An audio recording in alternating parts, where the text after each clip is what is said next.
Hello，大家好，呢度係一隻藍魚黑貓兒。係啊，其實我個名用廣東話讀係咁奇怪噶。我嘅快世說無常就已經播到第5集啦。好啦，其實唔係好快，但係一直以嚟都好多謝大家嘅支持。我睇過評論區啦，咁我就發現其實好多人對世事無常嘅製作都好好奇嘅。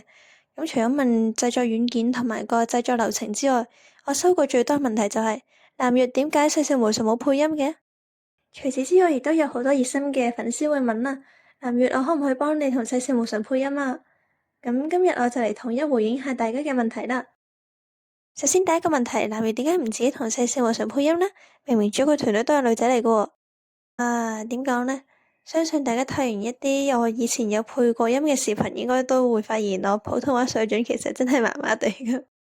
如果用普通話同世事無常配音嘅話，我覺得我嘅製作時間一定會長咗好多啦。我有諗過用廣東話去同世事無常配音啦，但係如果我將世事無常配成港片嘅話，我唔知仲有冇人會想睇。再加埋我把聲係咁樣嘅，咁同世事無常角色嘅聲線都爭好遠，我亦都唔係好識得去扮佢哋把聲。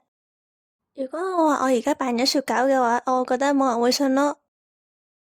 第二個問題，藍月既然已經揾齊咗佢哋嘅理想聲線，點解唔交俾 AI 去配音嘅？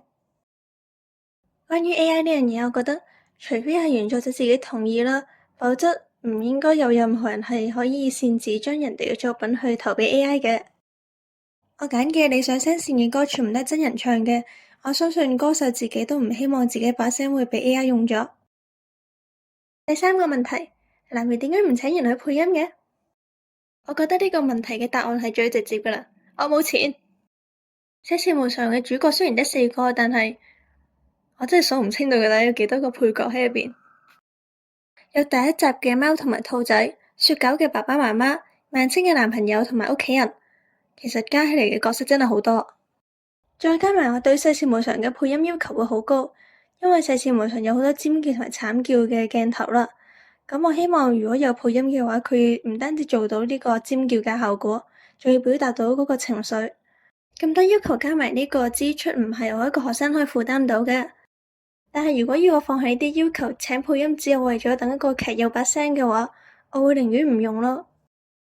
咁應該係目前最後一個問題啦。藍月，如果我真係想聽有聲音嘅世事無常，我可唔可以自己配啊？答案係可以嘅，我歡迎所有嘅二創配音。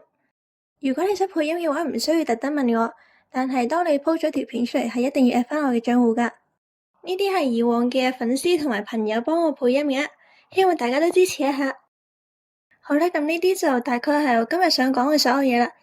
好多謝你睇到呢度，我哋下次再見啦，拜拜。